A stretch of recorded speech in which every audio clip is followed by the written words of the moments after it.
Hello and welcome to the Week 4 Supplemental Lecture on Helen Watson-Verran and David Turnbull's Science and Other Indigenous Knowledge Systems. Now, one of the other options for reading this week is the piece by David Bloor that talks about various standards for science and technology studies and for how one can do critical studies of science and technology. In some ways, this article is a more practical, applied implementation of some of the values from that piece. So although you'll probably only read one or the other, you may want to glance back and forth depending on what you're reading, take a quick look at some of Bloor's standards, and that may give you some sense of the vocabulary that's being used in this piece, although this can be read independently on its own.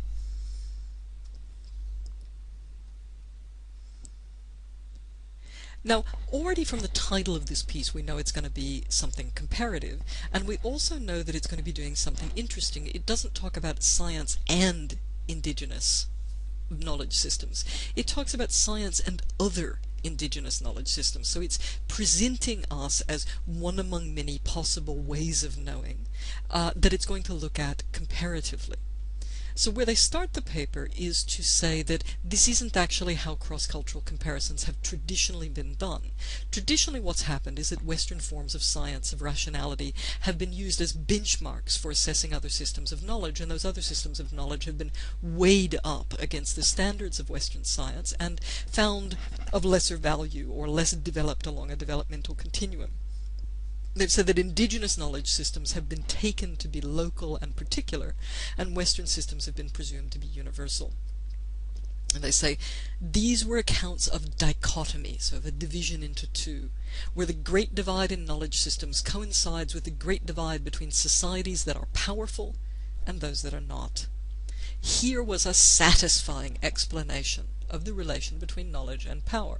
So what they mean by this is that if you're feeling a little bit uneasy about the power differentials between your society and other societies, saying that there's something like a developmental continuum and you're just further along it, you're more universal and they're not quite there yet, is a comforting rationalization. So it means that one doesn't have to look too carefully into power systems themselves, is the claim. Now, they say that recent studies have drawn attention to local factors, in other words, particularities or non-universalities, as the basis for scientific knowledge in the West. Okay, so they've called into question the claims to universality and have explored the degree to which these forms of thought that we think of as universal are actually quite particular. But they say that this hasn't carried over, this reassessment of the universality of Western knowledge systems hasn't carried over into a reevaluation of what it might mean for previous assessments of other kinds of indigenous knowledge systems that fall outside of contemporary Western science. They say, though knowledge systems may differ in their epistemologies, methodologies, logics, cognitive structures, or socioeconomic contexts, a characteristic they all share is localness. Okay, it's a quite fun little claim here. They're saying that the way in which they all have something universal about them, the way in which they all have something in common, is the fact that they're particular, is the fact that they're not in fact universal, but they're local. Western contemporary technosciences, rather than being definitional of knowledge, rationality, or objectivity, should be treated as varieties of knowledge systems. Okay, so you can do this and you can do a very different kind of cross-cultural comparison, they're claiming, than what was done in the past. So what's the status of science? And this is the section that really points to the Bloor. It also explicitly mentions Latour, whom we took a look at in week 2. They say we should compare knowledge systems on equal footing, and that doing this enables an analysis of power relations, both within knowledge systems and between them. Okay, and they talk about Latour saying that the category of rationality, as in just trying to assess how rational different knowledge systems are, is not really a good criterion to use to distinguish between scientific and non-scientific systems. And Latour suggests that one looks at the effectiveness of technologies of surveillance. And again, for those of you that have read Foucault, this will be a familiar theme from you. It wasn't something that actually came up in the Latour reading that we looked at this term. And Latour also talks about the tension between local and global as something interesting to look at when thinking about knowledge systems. They say there's no consensus vocabulary to use for what they want to talk about. How do you group together all of the different sorts of technologies and cultural practices and belief systems and forms of behavior that form what they call technoscience, the sort of modern Western form of technology and science? So they decide to pick up a term from a theorist that we won't read this particular course, named Deleuze, an assemblage. And an assemblage for them is a good category for what they want to show, because it's accommodating enough to fit in both cultural and technological elements. It captures for them a sense of contingency and heterogeneity and activity and dynamism. They say it implies a constructed robustness without a fully interpreted and agreed upon theoretical framework, while capturing the inherently spatial nature of practices and their relations. And it captures a connection between power and its role in forming meaning. Assemblage is a term that is a popular one, and it will show up in other works that you read this term. So by reading this piece, you can begin to get used to how people use that bit of vocabulary. And they're going to start this piece with a comparative survey that's quite huge in scope, and I'm just going to summarize it very, very briefly here. It's not difficult to read. They're going back through, and they pick sort of 4 systems of knowledge that have been reasonably well studied to talk about what it would look like to revisit these systems of knowledge within this local framework that's not trying to position them on a developmental continuum with modern sciences, but that's looking at them more in their own terms as local systems for making collective sense of the information you've got available. They talk about Gothic cathedral builders and the use of templates that are developed that enable a decentralized organization over a really long span of time of a large number of workers that are involved in precision tasks. And what's interesting about this system of knowing for them is that it is a really good way that you don't have to have centralized planning that's done in advance, and yet you can still get a very orderly result. They talk about the Anasazi and talk about the technology of the calendar, supported by annual observations done by a set of distributed communities that are organizing relatively large numbers of people in a reasonably hostile environment that have to coordinate things like food storage so that they can make it through in difficult conditions. They talk about the Inca, which is an enormous civilization, also using calendars augmented by aligned stone markers and knotted string record keeping. Okay, so they have a system of mathematics that is tied into string, and some debate going on about whether there is also some sort of literary record that's done that way that we don't have enough samples of and haven't deciphered. It's administered by a state bureaucracy over an extremely large population and geographic area, and captures levels of abstraction. It's a high degree of abstraction, as in early commercial interactions in Europe, but without writing of the sort that we're familiar with. And then they talk about Micronesian Pacific navigators and the extremely complex apprenticeship that they go through so that they know how to recognize specific islands, align them with particular stars at set stages along a journey so that they can interpret sea marks and landmarks. And this knowledge is passed on generationally through a wide variety of strategies, through mnemonic devices and physical models made of the route, and songs and rituals, and a long period of formal training.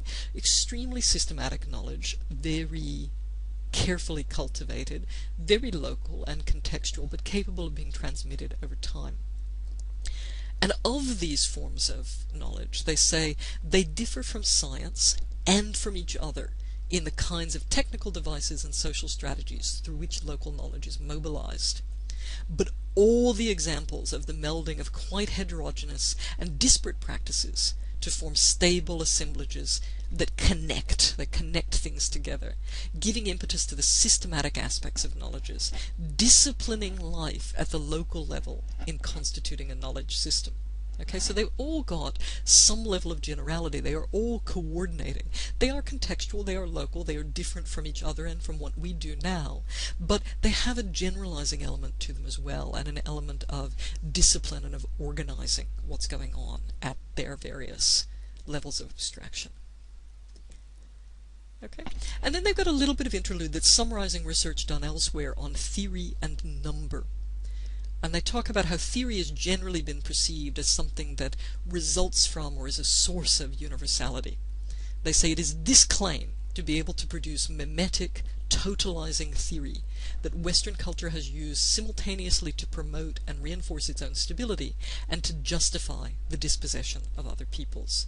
And again, thinking back to some of our readings from previous weeks, you've got people using that universality who are otherwise speaking a great deal and quite sincerely about different forms of freedom that they want to advocate, but who are quite happy to relegate large parts of the world to the status of savages who are infants still and can be managed, therefore justifiably, by Western powers. They say it constitutes part of the ideological justification of scientific objectivity, the God trick, as Haraway calls it. We'll read Haraway later in the term. The illusion that there can be a positionless vision of everything. So the idea that when you're speaking in a scientific voice, it's like it's the voice from nowhere. It is a general, universal voice that isn't understood to be located in a particular time and a particular place. And they say this image about theory has been challenged in more recent forms of theory and in studies of actual scientific practice.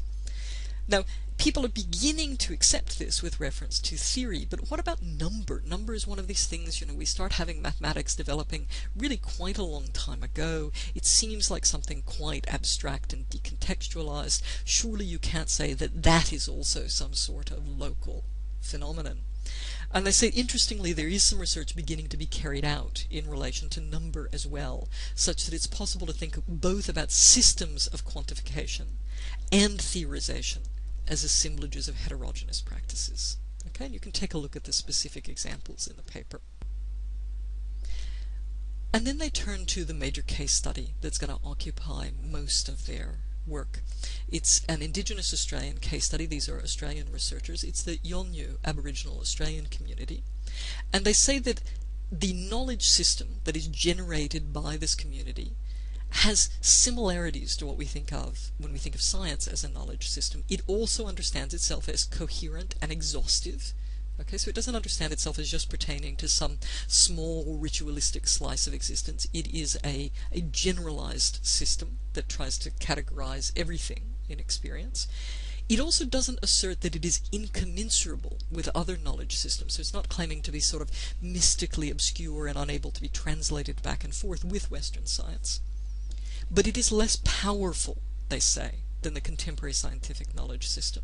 And by less powerful, they don't mean less conceptually powerful. They mean that it is less politically powerful and that it's geographically marginalized and disadvantaged in various ways. There are points of conflict and contestation between this system of knowledge and Western science. And those points of conflict for Watson-Verran and Turnbull represent an opportunity. There's an opportunity for new knowledge production, and also for both of these systems of knowledge to cast some light on each other, because they don't take each other's assumptions for granted. And so as they each interrogate the other, there's a possibility that each can learn something new about themselves. So they say these are overlapping systems of knowledge, there are unclear boundaries between them, and that there can be attempts at mutual translation via mutual interrogation to make visible aspects of each system that might not have become clear if they weren't butting up against each other and in conflict in this way.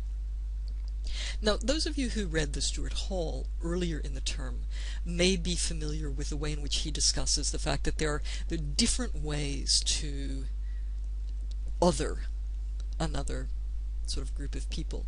You can adopt negative stereotypes, racist stereotypes, or something like that. You can also adopt romantic stereotypes, which can also be racist stereotypes.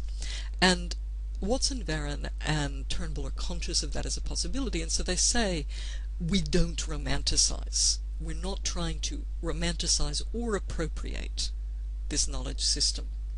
Okay, they say the contemporary Aboriginal Australian systems of knowledge are no more innocent than contemporary scientific knowledge, yet they're a useful counterweight, because as subjugated knowledges, they're less likely to deny the critical and interpretive core of all knowledge. This term subjugated knowledge is going to come up in several readings this week, and it'll continue to come up through the course. It's also a concept that was underlying the Komarov's article in week 2, if that was one that you read.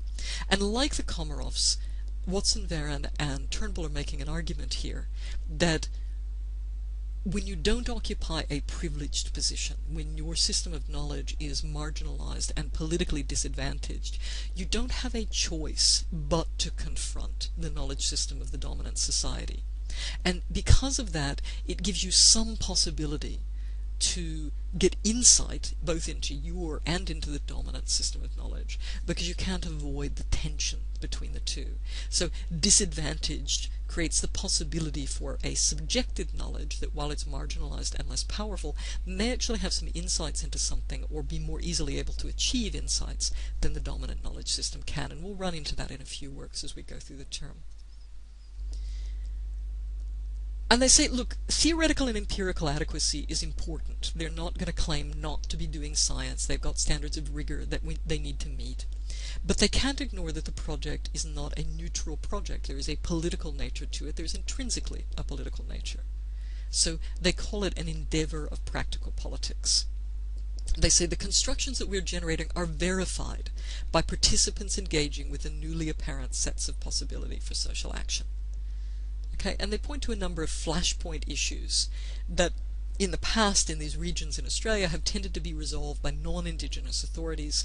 They say who've taken the view that there is only one legitimate knowledge system, and that insofar as claims are made from within other systems, these are taken as both illegitimate and inferior. Okay, so they don't want to take this unilateral approach that is going to be privileging their way of knowing. They will be in constant dialogue with the peoples that they're collaborating with in this study to verify, to negotiate, to discuss the sorts of insights that are going to come out of the project. And their specific project, although they're not going to discuss it in huge detail in this piece, is research into children's education and specifically into the mathematics curriculum, which they say is often a flashpoint. Now, interestingly enough, although I didn't know this would happen when I picked this piece for the course, this has actually been in the press just this week. There's been a set of conflicting articles, one published in the Australian and one published in the Guardian, arguing about the issue of whether you can have a mathematics curriculum in Indigenous communities that has some specifically Indigenous content, with the sparks flying back and forth. So they're certainly right when they say that this is a flashpoint topic. And then they are going to focus on 3 practices that interest them because they think that the way that these practices combine achieves some of the functions socially that mathematics does in Western communities that are informed by a Western scientific knowledge system. They talk about all Aboriginal peoples use a formalized, recursive representation of kinship as the major integrative standardized form, in much the same way that the formalized recursion of tallying number constitutes an integrative standardized form of knowledge in Western societies. Then they talk about linguistic differences as establishing a frame for how relations are conceptualized.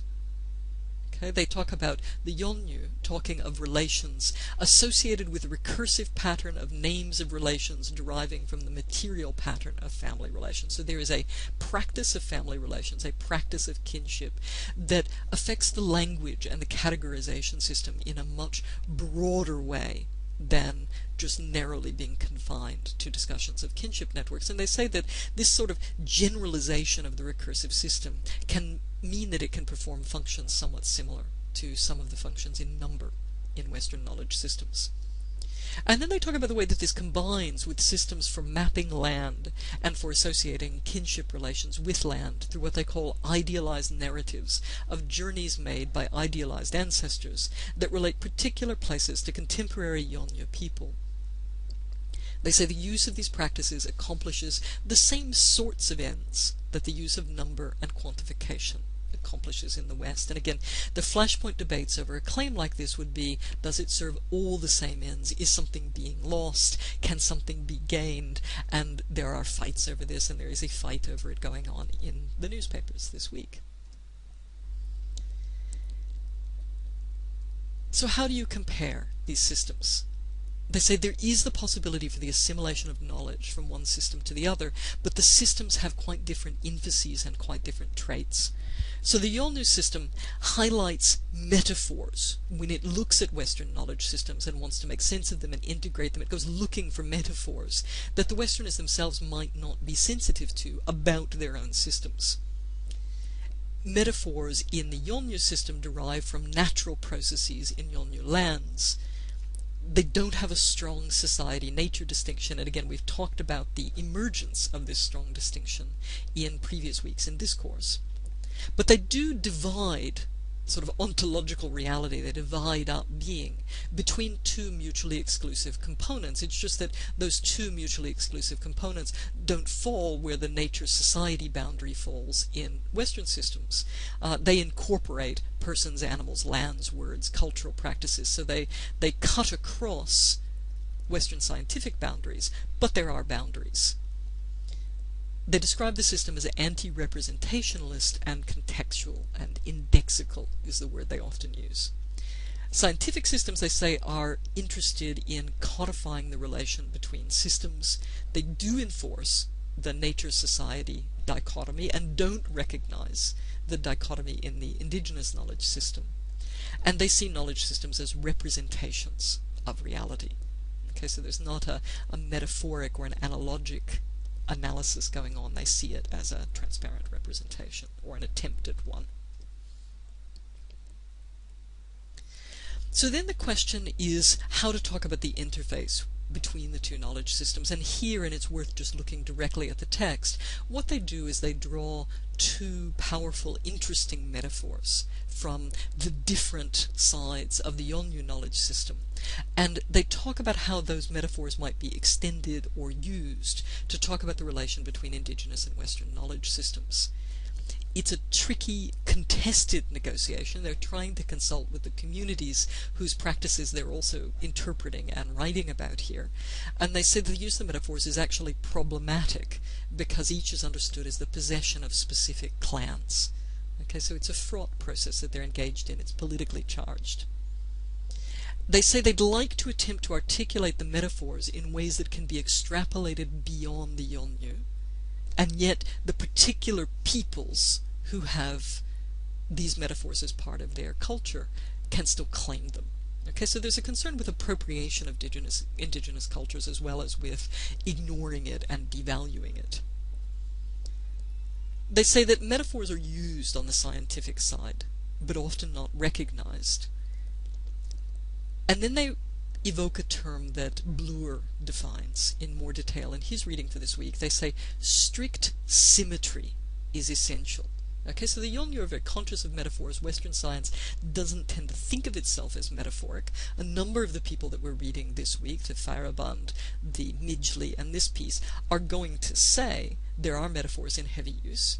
Okay? Symmetry for Bloor, and that's who this piece is drawing on, symmetry is about not using different categories of analysis for different kinds of knowledge systems. So assuming that if you're trying to analyze knowledge or belief, you don't make a prior judgment about whether the knowledge system is true or not in order to analyze why it comes into being, what its characteristics are going to be, and why people buy in to that particular knowledge system.